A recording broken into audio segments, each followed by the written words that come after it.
Irmãos, vamos abrir nossas Bíblias no livro de Provérbios, no capítulo 4.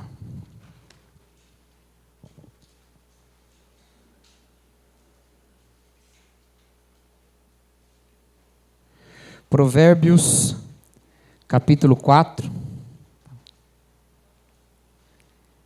Nós vamos ler do versículo 20 até o versículo 27. Provérbios 4, de 20 a 27.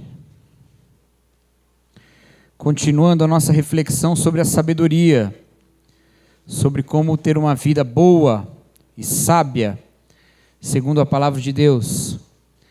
O Senhor nos ensina sobre a sua sabedoria, nos dá conselho na sua Escritura, mas esse conselho é um conselho que vem no intuito de termos uma vida segundo o Evangelho, a boa notícia de Deus, que não é um conselho, é uma notícia. Então nós estamos falando aqui de como viver a partir da sabedoria que Deus dá. Provérbios capítulo 4, a partir do versículo 20, diz assim: Meu filho, escute o que lhe digo, preste atenção às minhas palavras. Nunca as perca de vista, guarde-as no fundo do coração, pois são vida para quem as encontra e saúde para todo o seu ser. Acima de tudo, guarde o seu coração, pois dele depende toda a sua vida. Afaste da sua boca as palavras perversas, fique longe dos seus lábios a maldade. Olhe sempre para a frente, mantenha o olhar fixo no que está diante de você. Veja bem por onde anda e os seus passos serão seguros. Não se desvie nem para a direita, nem para a esquerda. Afaste os seus pés da maldade. Quando nós lemos o livro de Provérbios, nós encontramos conselhos de Deus para um monte de assuntos, um monte. E a partir do capítulo 9, dali para frente, você vai ver conselhos de Provérbios sobre tudo quanto é coisa na qual você se envolve. Conselhos a respeito do casamento, conselhos a respeito da criação de filhos, conselhos a respeito de como lidar com as suas finanças, conselhos a respeito de como ser um bom vizinho, de como ser um bom hóspede, de como ser uma pessoa generosa, de como não ser enganado. Tem um monte de conselhos lá, de um monte de coisas. E você deve atentar para todas elas.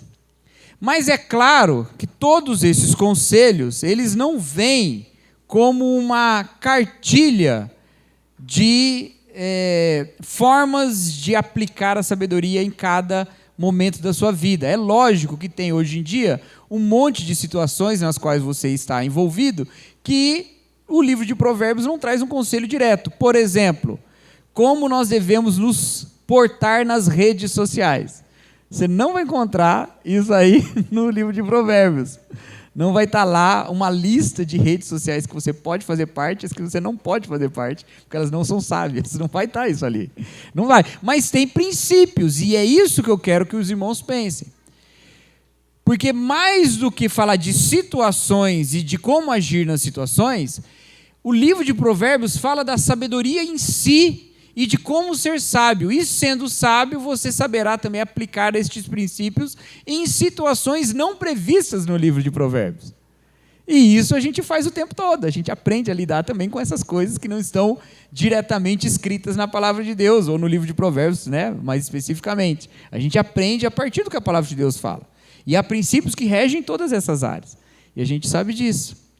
E nós começamos essa série, começamos a estudar o livro de Provérbios e a sabedoria de Deus revelada nele, com o princípio da sabedoria. Quem lembra qual é o princípio da sabedoria? O temor do Senhor. Muito bem, muito bem. Vocês cantaram muito alto e ficaram sem voz para responder, né? O temor do Senhor é o princípio da sabedoria, o princípio do conhecimento. A palavra de Deus diz isso lá no livro de Provérbios, no primeiro capítulo, logo lá no início. Esse é o princípio da sabedoria. E nós vimos sobre isso. Vimos sobre as bênçãos da sabedoria. Vimos sobre a prática, sobre tudo que a sabedoria envolve até agora.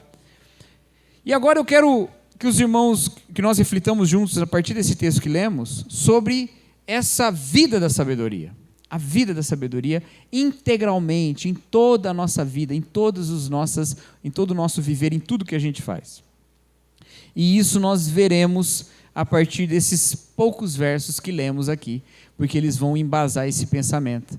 Olha só, esse trecho que nós lemos, ele está falando da vida toda, ele repete essa palavra vida em vários momentos. Olha só, lá no versículo 22, ele fala que as palavras da sabedoria, as palavras que o pai está dando para o seu filho, são vida para quem as encontra e saúde para todo o seu ser. Saúde para o ser é saúde para a vida, né? Então ele está falando isso, não é só saúde para o corpo em relação à doença, é saúde para a vida toda.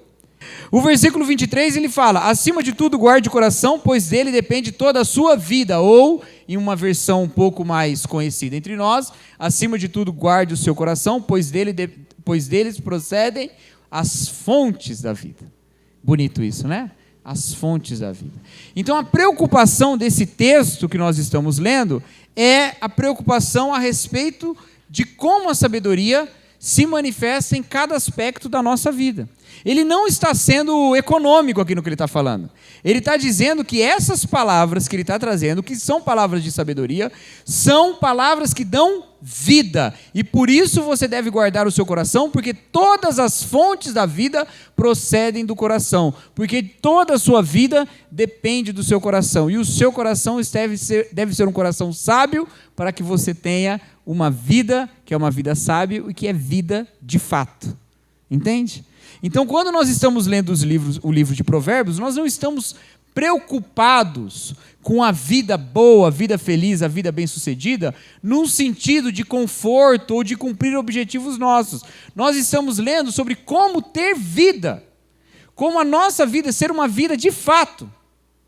Unindo um pouquinho sobre o que a gente pregou no domingo passado, que não era especificamente sobre Provérbios, mas tem a ver com isso, tudo que está distante de Deus é morte. O livro de Provérbios fala sobre nós termos uma vida renovada pelo poder e pela vida de Deus mesmo. Portanto, é muito mais sobre quem nós somos do que sobre como agir especificamente em cada ponto da vida. Nós não podemos perder isso de vista. O pai falando com o filho aqui, e ele começa no início do capítulo lá, ele fala sobre quando ele era filho dos seus pais, o único em estima da sua mãe, ele fala isso. O pai falando para o filho, ele está preocupado em que filho ele está formando. E não só, olha, vou te ajudar a você não tropeçar e não pisar no buraco. Não, seja alguém sábio. Tenha vida brotando do seu coração, vida sábia.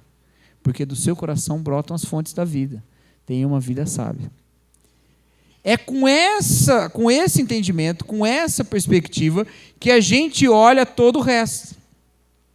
Com essa perspectiva de que a sabedoria está agindo em cada aspecto da vida do filho que está ouvindo o que o pai está falando. E é isso que a gente vê nos versículos 24, 25, 26 e 27. Ali ele vai falar de pontos da vida e até do corpo, mas o corpo num sentido muito mais simbólico do que o corpo mesmo, né? Quando ele fala, por exemplo, dos olhos, ele não está falando do olho físico só, ele está falando de como olhar a vida. Ele vai falar essas coisas, e todos esses aspectos aqui são aspectos que tocam a vida toda. E a gente vê na própria Escritura como esses aspectos destacados nesses versos, nesses 4 versos seguintes, são aspectos dos quais depende a vida toda. Ou seja, ele basicamente está dizendo, guarda o coração acima de tudo, e uma vez que você guarda o seu coração, você terá sabedoria também no seu olhar. Você terá sabedoria também na sua boca, você terá sabedoria também nos seus passos. E uma vez que você tem um olhar sábio, coração sábio e passos sábios, você terá guardado o seu coração. E você guardando o seu coração, você terá essas coisas, entendeu? É um ciclo, é um ciclo. É um ciclo de sabedoria. Uma coisa te levando à sabedoria de outra. Então olha só o que ele diz aí. Versículo 24. Afaste da sua boca as palavras perversas, fique longe dos seus lábios a maldade. Primeira coisa aí, cuidado com os lábios. Eu acho maravilhoso como o pensamento judaico, um pensamento extremamente concreto. E como eles eram claros em botar essas coisas e esses conselhos.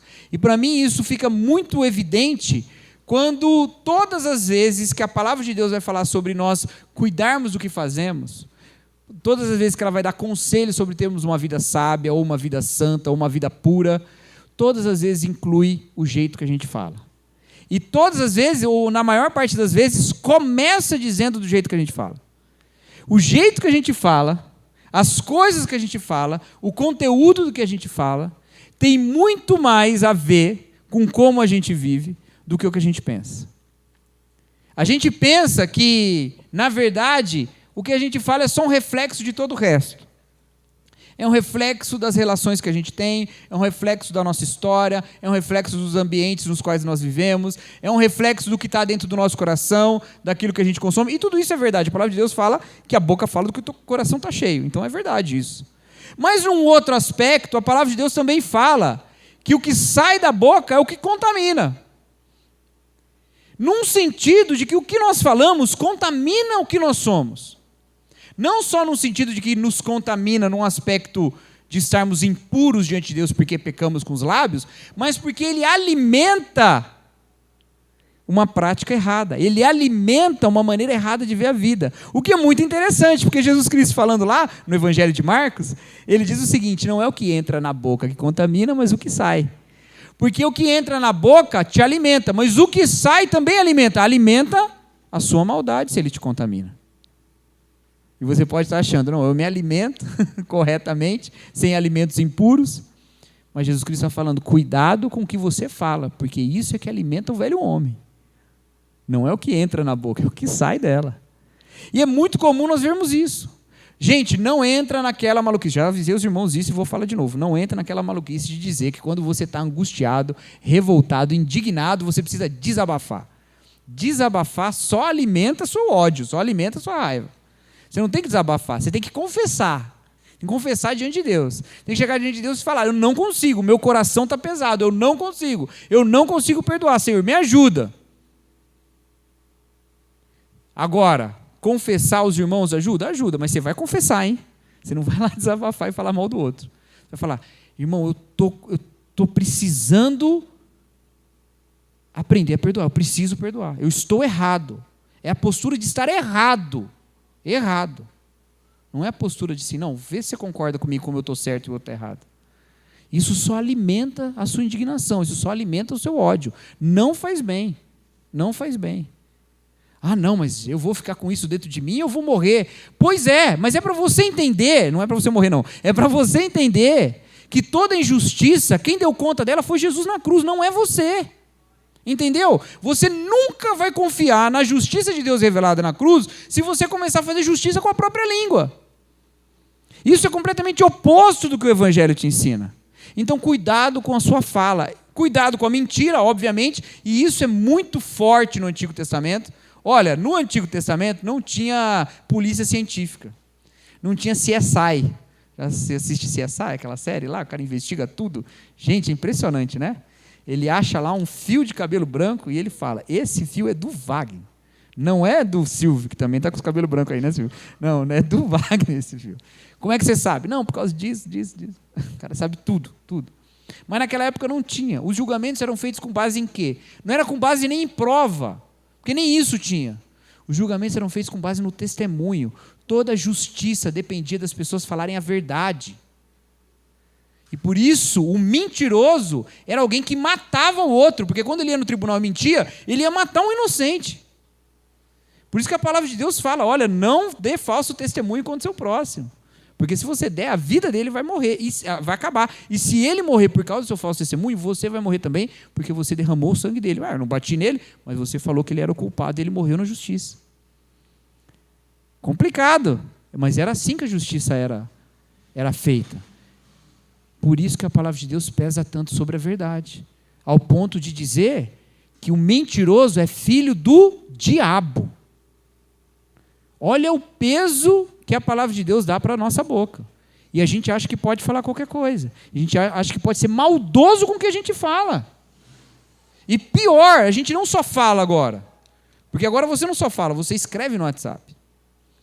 E aí está a um compartilhamento. Você posta no Facebook. E aí, gente, tem gente morrendo porque tem tido falso testemunho diante do tribunal do mundo nas redes sociais. Você sabe aquela mulher lá de Santos, né? Santos ou Praia Grande, sei lá, que foi morta, espancada pelos seus vizinhos, porque rodou uma notícia de que ela era uma bruxa, que fazia trabalhos com crianças. Os vizinhos foram, pegaram ela, botaram para fora de casa, bateram nela até ela morrer. Quem foi que matou ela? O falso testemunho, diante de um tribunal do povo, não um tribunal da justiça legal. Entendeu? A boca mata, a boca fere, o que a gente expressa mata, fere. Você tem que cuidar disso. E como eu disse, o pensamento judaico é muito concreto. Ele não vai falar da sabedoria dizendo sobre as coisas que você pensa, porque eu não sei o que você pensa.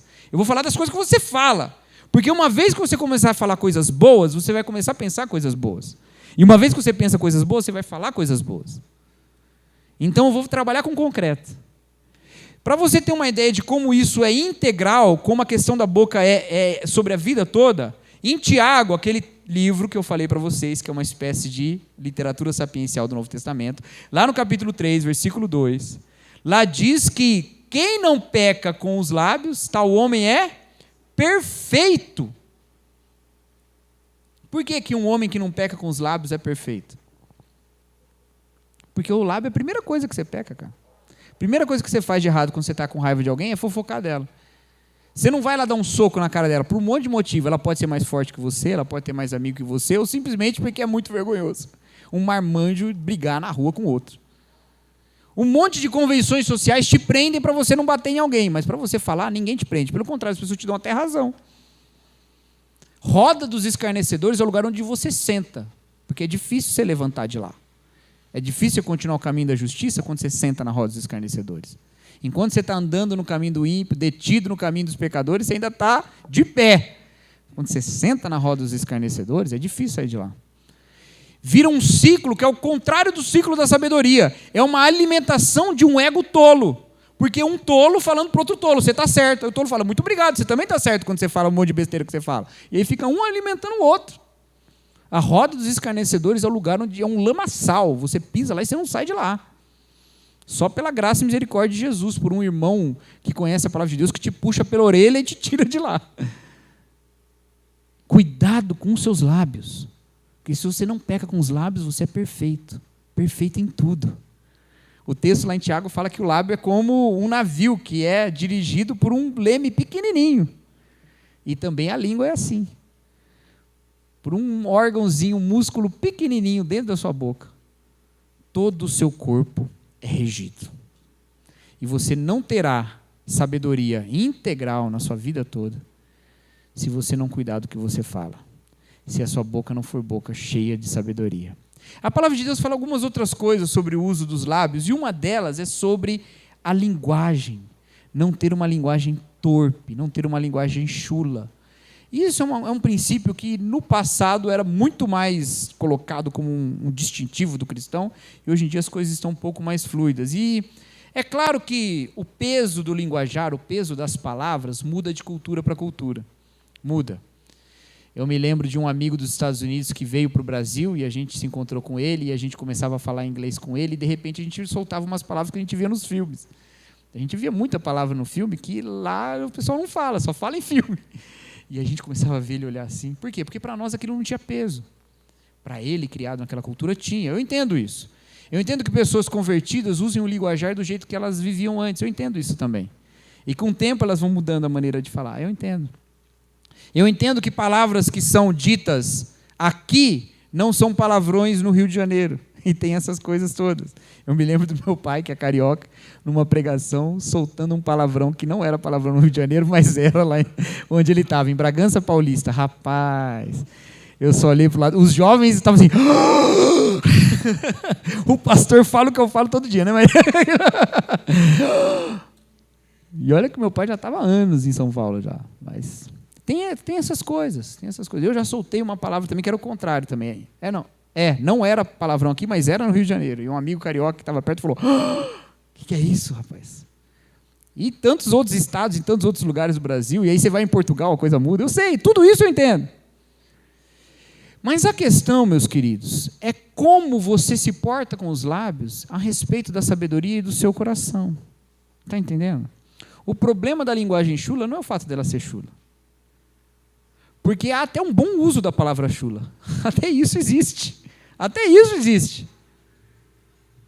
A questão é se você está motivado pela ira que te consome, ao ponto de você não conseguir segurar nem o seu vocabulário.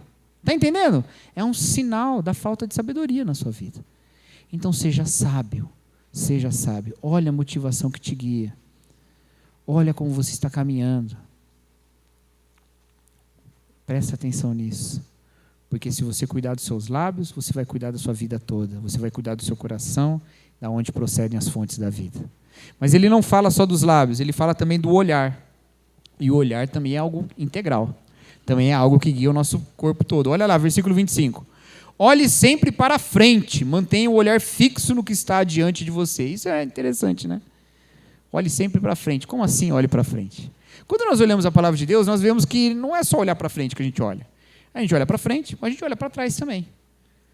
Como eu vou louvar ao Senhor por todos os seus benefícios? Ele está olhando para trás, pelas bênçãos que Deus deu. Está olhando com gratidão. O que significa olhar para frente nesse texto? Olhar para frente significa presta atenção para onde sua vida está indo. Olhe o objetivo, olhe a direção do caminho. Naquele verso famoso de Provérbios, onde diz, ensina o menino no caminho que deve andar, e ele não se desviará dele até quando envelhecer, a ideia ali é justamente essa, inclusive. Ensina o menino segundo o destino que ele deve ter. Olha que interessante. Segundo quem ele deve ser quando velho. Essa ideia de olhar para frente com a sabedoria de Deus é uma ideia presente no livro de Provérbios todo. E você deve olhar para frente. Mas não só isso. Quando você olha para frente almejando o que deve ser almejado, você não tem olhos para almejar o que não deve ser almejado. Quando você olha para frente ansiando pelo que há de Deus para a sua vida, você não tem tempo de ansiar as coisas do mundo e amar o mundo. Você não tem tempo de usar aquilo que o texto fala de concupiscência dos olhos, de guiar a sua vida pela ganância dos olhos. E é nesse sentido que o Senhor Jesus Cristo fala lá no Sermão do Monte também, sobre o olhar. Vai lá em Mateus capítulo 6, deixa marcado aí Provérbios 4. Mateus capítulo 6, no versículo 22, o Senhor vai falar dos olhos. Mateus 6, 22 e 23. Vamos ler esse e depois a gente vai falar do contexto. Olha aí, ó, Mateus 6, 22 e 23. Os olhos são a candeia do corpo. Se os seus olhos forem bons, todo o corpo será cheio de luz. Mas se os seus olhos forem maus, todo o seu corpo será cheio de trevas. Portanto, se a luz que está dentro de você são trevas, que tremendas trevas são. Olha que interessante, lá em Tiago, capítulo 3, Tiago falou, se você não peca com os lábios, você é perfeito. Em Mateus, capítulo 6, o Senhor fala, os olhos são a candeia do corpo. Se os seus olhos são bons, todo o seu corpo é luminoso. Está vendo como aquela integralidade do texto de Provérbios também está no Novo Testamento? Esses aspectos da vida afetam toda a vida e não só parte dela. E olha aqui, os seus olhos são a candeia do corpo. O que significa isso? Você não vai entender se você não olhar o texto todo. Então volta um pouquinho, olha o versículo 19, olha do que ele está falando. Não acumulem para vocês tesouros na terra, onde a traça e a ferrugem destroem, e onde os ladrões a roubam ou furtam.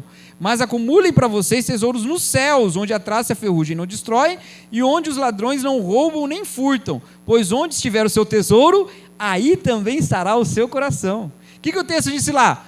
Guarde o seu coração acima de todas as coisas, porque deles procedem as fontes da vida. O que ele está dizendo aqui? Cuide dos seus olhos, porque onde estiver o seu tesouro, ali estará o seu coração. Cuide dos seus olhos para almejar o tesouro que você deve almejar, porque onde estiver o tesouro, ali estará o seu coração. Almeje o tesouro de Deus, as riquezas de Deus, porque ali estará o seu coração. Se você desviar o seu olhar do que Deus tem para você, e começar a almejar as coisas desse mundo, como quem ama o mundo, o seu coração estará onde está o teu tesouro. O seu coração será mundano, e você estará afastado dos caminhos de sabedoria. Do seu coração, das fontes do seu coração brotará morte e não vida. A quantidade de vezes que o livro de Provérbios fala sobre o que os olhos te desviam é quase incontável. Ele é quase baseado nisso. Ele vai falar sobre, por exemplo, o olhar para a mulher má, lasciva, para a mulher que é gananciosa, numa questão da concupiscência dos olhos, da sensualidade. E ele vai falar sobre desejar as coisas que são coisas ruins e por isso andar com os maus que tentam obter essas coisas, que não são coisas ruins, mas as riquezas, que tentam obter as riquezas por meios ruins. Onde começa tudo isso? Na maneira como você olha. E por isso ele está falando, olha para frente, não se desvia, olha para frente. Porque se você estiver olhando para frente, você vai caminhar no caminho certo. Se você estiver olhando para o caminho, você vai se desviar. Se você estiver olhando para o redor do caminho, você vai se desviar e não estará andando no caminho certo. Compreende? Cuida dos seus lábios para cuidar do seu coração. Cuida dos seus olhos para cuidar do seu coração. Olha o que você vê. Acho que a música perfeita para hoje não era nem a que a gente escolheu, Carlão. Era aquela, cuidado, olhinho, o que vê. Cuidado, boquinha, o que fala. Eu sei que eu já falei bastante mal dessa música para os irmãos, né? Pela aquela parte de Jesus Cristo, de Jesus Cristo, de Deus, né? Os Deus que está no céu, está olhando para você. Você fala, ai meu Deus, Deus está me olhando, cuidado. Mas o princípio de você cuidar do que você olha, do que você fala, do que você toca, por onde você anda, esse é o princípio bíblico. É o princípio de Provérbios 4. Você deve estar atento com isso. Deve estar muito atento com isso. Então, cuidado com o que você fala, cuidado com o que você olha. E agora os versículos 26 e 27, olha aí. Veja bem por onde anda, Provérbios 4, 26. Veja bem por onde anda, e os seus passos serão seguros. Não se desvie nem para a direita, nem para a esquerda. Afaste os seus pés da maldade. Veja bem por onde anda. Cuidado com a boca, cuidado com o que fala, cuidado com os seus pés. Veja bem por onde anda. Andar, os irmãos sabem disso, que andar na palavra de Deus não significa andar, assim, andar, né? Ficar andando só, né? Às vezes significa, quando Jesus Cristo fala, levanta, toma a tua cama e anda, é andar mesmo, né? É sair andando. Mas nesse sentido simbólico, andar é a prática, é como você vive a sua vida. É como viver a sua vida. É nesse sentido que aquele Salmo 1 que a gente acabou de citar, fala sobre o caminho do justo e o caminho do ímpio. É nesse sentido que ele está dizendo lá. É o que o ímpio faz e o que o justo faz. É como andam os dois. Se andam em boas práticas ou se não andam em boas práticas. E a Bíblia é cheia disso. Como a gente fala também. Quando você fala para um jovem assim que você está vendo que está meio se desviando, você fala, anda na linha, hein? Quer andar na linha é o quê? Traçar uma linha no chão e sair andando? Claro que não. É você viver corretamente. Olha o jeito que você anda. Cuidado como você anda. Cuidado com o caminho que você anda. Não se desvie nem para a direita e nem para a esquerda. Eu acho muito interessante isso. Porque, em geral, o caminho de Deus, ele é um caminho estreito. E ele não é um caminho estreito só porque pouca gente passa nele. Ele também é estreito porque há tentações dos dois lados. E há muitas coisas para você desviar dos dois lados. E quando ele diz dos dois lados, o que ele quer dizer? Ele quer dizer o seguinte, que o lado da liberalidade, vamos pegar nesse eixo, tem outros eixos para a gente tratar, mas vamos tratar nesse. O lado da libertinagem é um lado sedutor, e há muitas tentações do lado da libertinagem. Mas o lado do ascetismo, o lado do farisaísmo, também é muito sedutor e também é muito tentador. E os dois lados são igualmente corrompidos. Os dois lados. O caminho estreito de Deus não é um caminho de uma religião absoluta em que dos dois lados há libertinagem. Não, de um lado há libertinagem, do outro lado há uma religiosidade farisaica. Há dos dois lados. Não se desvie nem para um lado nem para o outro. E eu estou pegando só um eixo, há vários outros eixos. Há a pessoa que gasta tudo nos seus prazeres, o gastão, e a pessoa, mão de vaca, que acha que guardar o tesouro é tudo na vida. Qual está errado? Os dois. Todas as tentações, em geral, o Senhor está oferecendo um caminho, ou que é um caminho do meio, ou que é um caminho transcendente das polarizações. Sempre há tentações dos dois lados. E quando você resiste a uma tentação, você precisa tomar cuidado para não cair em outra. E a palavra de Deus aponta essas coisas. E o Senhor Jesus Cristo teve um caminhar assim. Ele caminhou, por exemplo, sem ser fariseu nem saduceu. Sem ser pró-império nem contra-império. Ele caminhou sem ser religioso ao ponto de cumprir a religião para além do cuidado com o outro, mas caminhou também sem ser um libertino, como eram tantos da sua época. ele caminhou o caminho, o estreito caminho, que fazia dele aquele que é o caminho. Que é o caminho, entende? Então cuidado, há tentações dos dois lados. E em geral, o que faz a gente ignorar isso é o orgulho. Porque o orgulho auto-justifica o nosso caminho, seja o caminho que a gente pegar. O caminho que você pegar, o orgulho vai justificar. O orgulho, ele tem esse negócio de justificar. O orgulho, ele é bem representado na figura de um marido na direção. Né? Um marido na direção. Manifestação do orgulho mais clara para a gente entender. Está lá o marido dirigindo. Aí a esposa fala, vamos perguntar para alguém? Não, eu sei para onde eu estou indo. Por que ele está fazendo isso? Orgulho. Ele sabe? Não sabe, mas ele está justificando o caminho dele.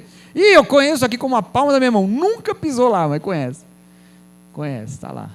Aí a esposa pega o celular, já abre ali o Waze e fala, está mandando virar à direita. Eu sei, tem um caminho melhor. Aí é trânsito. Daqui a pouco ele entrou num trânsito, rapaz, vai ficar 3 horas lá. O orgulho justifica o caminho que você tomar. Tanto literalmente, não é? Como simbolicamente. Toda vez que você achar que você está certo demais, cuidado. Você provavelmente está errado. É hora de você ajoelhar diante de Deus. Porque quando o Senhor mostrou 2 caminhos e 2 jeitos de vida, um do fariseu e do publicano, quem que estava certo? No estilo de vida, nenhum dos 2. O que estava certo era a postura de reconhecer-se errado e que o caminho é de Deus. Se o publicano fala, religião, você está louco, vou continuar vivendo a minha vida do jeito que eu vivo, ele também estava errado. Os 2 caminhos estavam errados. Mas o que estava certo? A postura de reconhecer que não são os nossos caminhos, mas o caminho de Deus. Quebrantar-se diante de Deus. Então cuidado, sempre há tentações à direita e à esquerda. Não se desvie, olha para Jesus Cristo e caminha, veja como você anda. É assim que você vive uma vida sábia na integralidade da vida. Mas tudo isso nós poderíamos dizer para qualquer pessoa. Para qualquer pessoa. Não precisava ser crente, e basicamente essas coisas você vai encontrar em quase todas as religiões. Se for para qualquer outra religião, você vai encontrar esses conselhos aí, quase. Não vou dizer todas, porque eu não conheço todas, mas quase todas.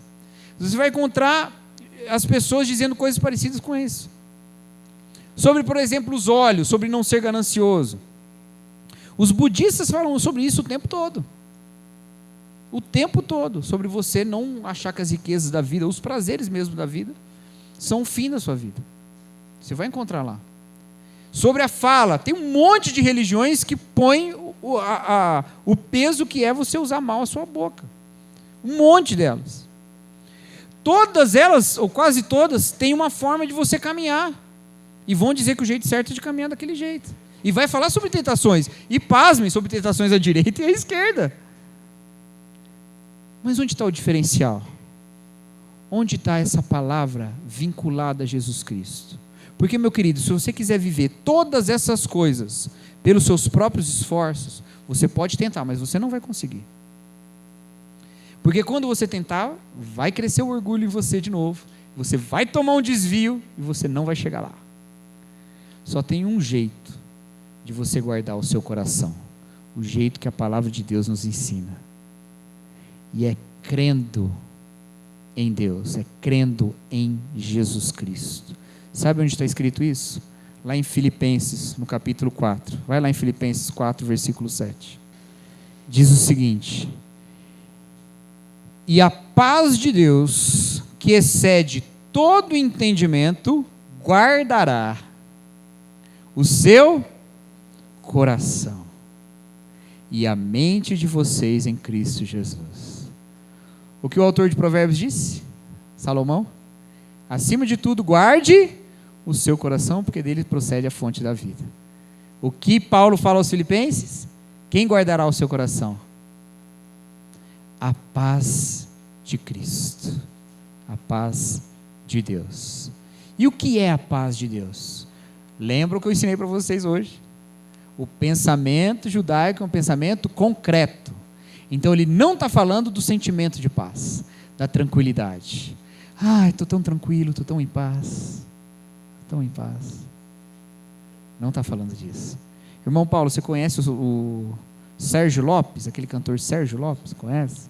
Sérgio Lopes tem uma música sobre a paz, que ele fala assim: muitos pensam que a paz andam pelas montanhas, nos campos, nas praias, alguma coisa assim, onde não há ninguém, alguma coisa assim. Se você estiver sozinho, você está em paz. Mas aí depois ele diz a parte que é bom eu lembrar, porque é a parte da letra que eu quero. Ele diz o seguinte, agora esqueci. Mas a paz, é provável que lá realmente haja paz, mas é paz o silêncio da brisa e da calma. Mas eu falo da paz que refresca a alma e que mesmo lá dentro da selva de pedra te traz tanta calma. Entende? Essa paz eu encontro se fecho os meus olhos e oro assim. E Jesus vem chegando e eu vou mergulhando numa paz sem fim. Sérgio Lopes fala isso. Ele está falando, a paz não é essa paz lá. A paz é a paz que você sente na selva de pedra. Mas o Sérgio Lopes, ele é brasileiro. Do século 20, 21, essa música é do século 20. E ele ainda assim está com um pensamento bastante etéreo e não tão concreto. Porque como é que eu vou pensar em Jesus e ter paz? Tem coisas que eu penso em Jesus e me dá uma perturbada, confesso. Quando eu penso, por exemplo, que Jesus é santo e eu não, eu fico meio perturbado. Quando eu penso Jesus falando para não ser ganancioso, e quando a grana aperta, eu desespero. Eu falo, mas Jesus mandou não ser ganancioso. E eu estou sendo, mesmo que eu não tenha dinheiro para ser ganancioso, eu estou sendo ganancioso justamente por não ter dinheiro. Porque eu estou deixando que a minha dívida, o meu problema, o negócio, a minha falta de dinheiro, está tomando o meu coração e as minhas atitudes. Eu estou ficando irritado por causa disso. Então o dinheiro está mandando em mim. Essas coisas me perturbam. E Jesus mesmo disse que ele veio incomodar. Não vem trazer paz, vem trazer espada. Ué, que paz é essa? Em outro momento ele fala, deixe-vos a paz. Mas que paz é essa? É uma paz concreta, não é uma paz abstrata. Não é um sentimento. Não é um sentimento que você sente na montanha, que você sente na selva de pedra. É a paz como a paz no fim de uma guerra. Acabou a guerra. O que tem? Paz. Essa é uma paz concreta. Agora estamos em paz. Geralmente, ao final de uma guerra, o país não está em paz. Tem um monte de caos, um monte de problema. Mas naquele conflito específico existe a paz, é uma paz concreta. Essa paz que guarda o seu coração é uma paz concreta, é uma paz do fim do conflito. Do conflito com quem? Com Deus. É a paz de Deus que guarda o seu coração, uma paz concreta. Do que ele está falando aqui? Ele está falando daquilo que ele disse lá em Romanos. Que nós temos paz com Deus. Quando? Quando estamos justificados em Cristo. Temos paz com Deus. Estamos pacificados com Deus, não estamos em conflito com Deus. E por isso jogamos a nossa ansiedade sobre Ele. E por isso não andamos ansiosos por coisa alguma. Por quê? Porque Cristo já disse, o seu relacionamento com o Pai é um relacionamento de paz. Vocês não estão em guerra. E se vocês não estão em guerra, você não precisa deixar o seu coração ser levado por nenhuma dessas outras coisas. Você não precisa deixar o seu coração ser levado pelas outras coisas. Porque o dia que você se sentir tentado a cobiçar uma coisa que é do outro, os seus olhos começarem a concupiscência dos olhos, começa a querer ter o que você não tem, e a ganância começa a crescer no seu coração, e você começa a servir a Mamon e não a Jesus, mas você não serve ainda, porque você não foi movido por isso. Você lembra da cruz que te comprou para Deus, e que se Deus deu Jesus Cristo na cruz por você, como é que Ele não dará com Ele todas as coisas? Confia nele que Ele dá. Samanta cantou um negócio bonito aqui hoje, né? O que ela falou? Deixa te usar, enquanto eu te uso, eu cuido do que te faz chorar. Isso aí está escrito na Bíblia. Buscar primeiro o reino de Deus e a sua justiça, e todas essas coisas vos serão acrescentadas. Enquanto você está buscando o reino de Deus, Deus está acrescentando o resto. Aí quando você lembra que você tem paz com Deus, você fala, se Deus é por mim, quem será contra mim? Eu tenho paz com Deus. Então essa circunstância, ela pode durar até o fim da minha vida, mas depois ela acaba. Agora, Deus reina para sempre em paz comigo. E com Ele eu estou andando na sabedoria. O seu coração é guardado. Quanto mais eu reflito no sacrifício de Jesus, mais eu resisto às tentações. Eu não resisto às tentações militando contra as tentações pela minha própria força. Eu resisto às tentações quando eu reconheço que eu sou fraco e preciso da cruz, porque cada vez que eu caio, e Deus poderia me esmagar pelo meu pecado, porque o meu coração é tolo, e as fontes de vida poderiam brotar morte, o Senhor fala, do seu coração que brotava morte, agora brota vida, porque é a vida que veio da cruz. Eu te garanto a vida. Então viva uma vida sábia, porque quanto mais eu reflito na cruz de Jesus, mais eu sou mantido na sabedoria dEle. É a paz de Deus que guarda o meu coração. E quando ela guarda o meu coração, ela guarda o meu olhar. Quando ela guarda o meu coração, ela guarda o meu falar, ela guarda o meu andar. Você quer andar mais para Deus, na direção de Deus, no caminho de Deus. Você quer sentir como Deus sente. Você quer olhar como Deus olha. Você quer falar o que Deus fala. Medite na cruz de Cristo. Lembre da cruz de Cristo. Não deixe que o significado da cruz de Cristo esteja longe de você.